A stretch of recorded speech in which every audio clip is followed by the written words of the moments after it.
সরকার বদল হতেই বিনোদন দুনিয়ায় বড় পরিবর্তন। রাতদিন.ইনে বিনোদন নিয়ে কথা বলতে চলে এলাম আরও একটা নতুন পর্বে। পূর্ববর্তী সরকার মানে তৃণমূল সরকারের আমল নেই, এখন বিজেপি সরকার। এই সরকারের আশাতে কি ব্যান সংস্কৃতির পরিবর্তন হবে? ইতিমধ্যেই দেব চেষ্টা করেছেন। এবার মুখ খুললেন অভিনেত্রী তথা বিধায়ক রূপা গঙ্গোপাধ্যায়।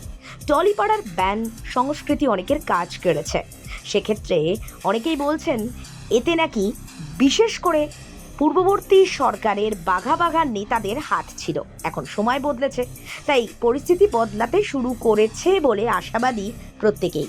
রূপা গঙ্গোপাধ্যায় এই নিয়ে মুখ খুললেন, আর সেটাও আবার নন্দনে বসে। আসলে একাডেমি অফ ফাইন আর্টসের প্রত্যাবর্তন হলো নন্দনে। প্রত্যাবর্তন এই জন্য কারণ এ ছবিকে নন্দনে চালাতে দেওয়া হয়নি যখন মুক্তি পায়, কিন্তু এবার কোনো বাধা নেই। এ ছবি মুক্তি পেল এবং হল ভরিয়ে দর্শক দেখলেন। এই নিয়ে প্রতিক্রিয়া অবশ্যই ভালো, খুশি অভিনেতারা। ব্যান কালচার থেকে শুরু করে আরও টলিপাড়ার এই মুহূর্তের অবস্থা বিষয়ে রূপা গঙ্গোপাধ্যায় তিনি কি বলছেন সাফ জানিয়ে দিচ্ছেন, তারা ব্যান সংস্কৃতি আর থাকবে না। রুদ্রনীলও স্পষ্ট বলছেন ফেডারেশনের দাদাগিরি চলবে না। চলুন কি বলছেন রূপা গঙ্গোপাধ্যায় সেটা একটু দেখে নেওয়া যাক। সরকার যখন ছিলেন তখন যেটা আমরা বারবার দেখেছি বা আলোচনায় উঠে আসছে যে অনেককেই তখন তোমরা অনেক সময় কাজ পাওনি, কিন্তু তাদের মধ্যে একজন ব্যতিক্রম ছিলেন দেব, যিনি সবার সঙ্গে কাজ করেছেন। তার জন্য হয়তো নন্দনে তার ছবি রিলিজ হয়নি, কিন্তু তা বলে দেব তোমাদের সঙ্গে কাজ করা, ছবিতে অভিনয় করা কিন্তু বন্ধ করেননি। আজকে তোমরাও কি সেই জায়গাটাই বজায় রাখবে দেবের সঙ্গে? একদম এক্সেপশন, দেব একদম এক্সেপশন। ভীষণ প্রিয় ছেলে আমার, আমি ভীষণ ভালোবাসি ওকে। আমাদের সিনেমার মধ্যে যে এই ব্যাপারটা ছিল, দেখুন এক তো হচ্ছে আমরা সবাই ফ্রিল্যান্সার, পুরো প্রফেশনটাই হচ্ছে ফ্রিল্যান্সারদের।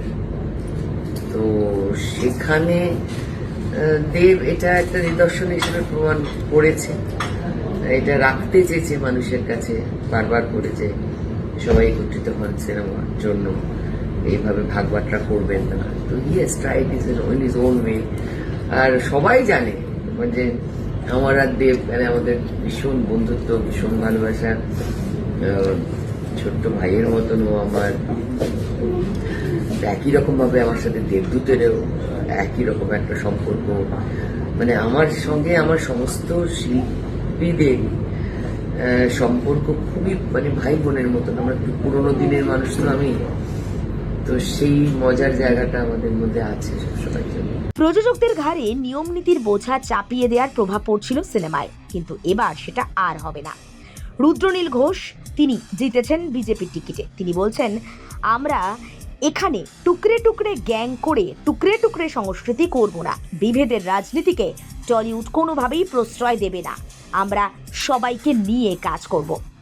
একাডেমি অফ ফাইন আর্টসের যে স্পেশাল স্ক্রিনিং হলো নন্দনে, সেখানে রূপা রুদ্রনীল একেবারে কখনো রঙ্গব্যঙ্গ, কখনো শানিত উত্তর, ঠোঁটের ডগায় দুজনেরই উপস্থিত ছিল। যে জয়ী 4 তারকা প্রার্থীর হাতে মুখ্যমন্ত্রী শুভেন্দু অধিকারী টলিউডের দায়িত্ব দিয়েছেন, রূপা রুদ্রনীল তাদের মধ্যে অন্যতম। এবং এই একাডেমি অফ ফাইন আর্টসের প্রসঙ্গে অভিনেতা সৌরভও উপস্থিত ছিলেন শিলাজিত। গত বছর প্রাক্তন মুখ্যমন্ত্রী মমতা বন্দ্যোপাধ্যায় জানিয়েছিলেন বাংলা ছবির উন্নতির স্বার্থে 100টি ছোট প্রেক্ষাগৃহ বানাবেন প্রসেনজিৎ চট্টোপাধ্যায়। মাইক্রো ফরম্যাটে এক একটি প্রেক্ষাগৃহে 40 থেকে 50 জন বসবে। এই প্রেক্ষাগৃহ তৈরি হবে শহর থেকে প্রত্যন্ত গ্রামে। বিজেপি সরকার কি এই উদ্যোগ বাস্তবায়িত করতে এগিয়ে আসবে? এই বিষয়ে রুদ্রনীল পরিষ্কার বলেন, এ ভাবনা একা প্রসেনজিৎ চট্টোপাধ্যায় নয়, কম বেশি সকলের কাছে পৌঁছে যাওয়ার চেষ্টা চলছে। স্বপ্ন বাস্তবায়িত হবেই হবে। 2025 নভেম্বরে এই সিনেমা রিলিজ হওয়ার কথা ছিল, 14 নভেম্বর। তারপর ঠিক যে ঘটনাগুলো পশ্চিমবঙ্গে বাংলা ফিল্ম ইন্ডাস্ট্রিকে ক্ষতিগ্রস্ত করেছে, যে বা যারা, তাদের জন্য 1 সপ্তাহ রিলিজ পিছয় এবং অনেক যন্ত্রণা, অনেক লড়াই। যারা বাংলা ফিল্ম ইন্ডাস্ট্রির উন্নতি করছি বলে এই ফিল্ম ইন্ডাস্ট্রিকে বিধ্বস্ত করেছেন, ক্ষতিগ্রস্ত করেছেন।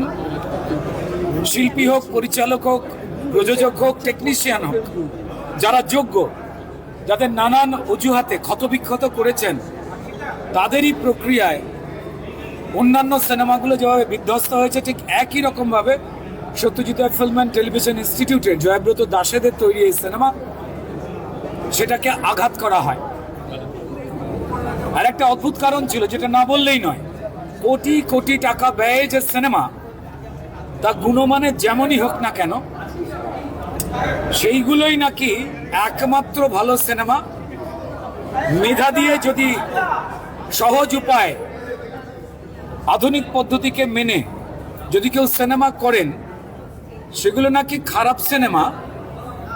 এই জন্য গুণী ছেলে মেয়েদের আটকে দাও যারা নতুন প্রজন্মে।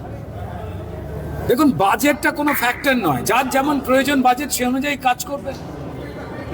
যার মেধা রয়েছে সেই অনুযায়ী তারা বাজেট বাঁচিয়ে কাজ করবেন। আমাদের শিল্পী হোক, পরিচালক হোক, আমরা কেউ কখনো 10 টাকা পারিশ্রমিক নিই, আবার 1 টাকাও নিই, এটা আমাদের ইচ্ছা। প্রযুক্তিগত দক্ষতা থাকলে আমরা একই জিনিসকে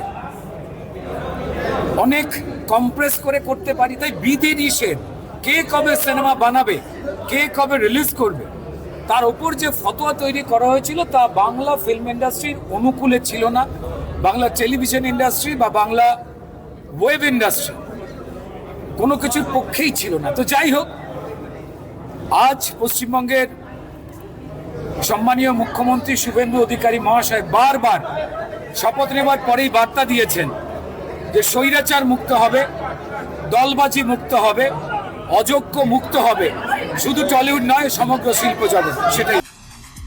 বিনোদন দুনিয়ার এরকম আরো অনেক খবর পালাবদলের পর এই মুহূর্তের হাল হাকিকত থেকে নতুন ছবির আপডেট সবটাই থাকবে প্রতিদিন। তাই দেখতে থাকুন রাত3.in।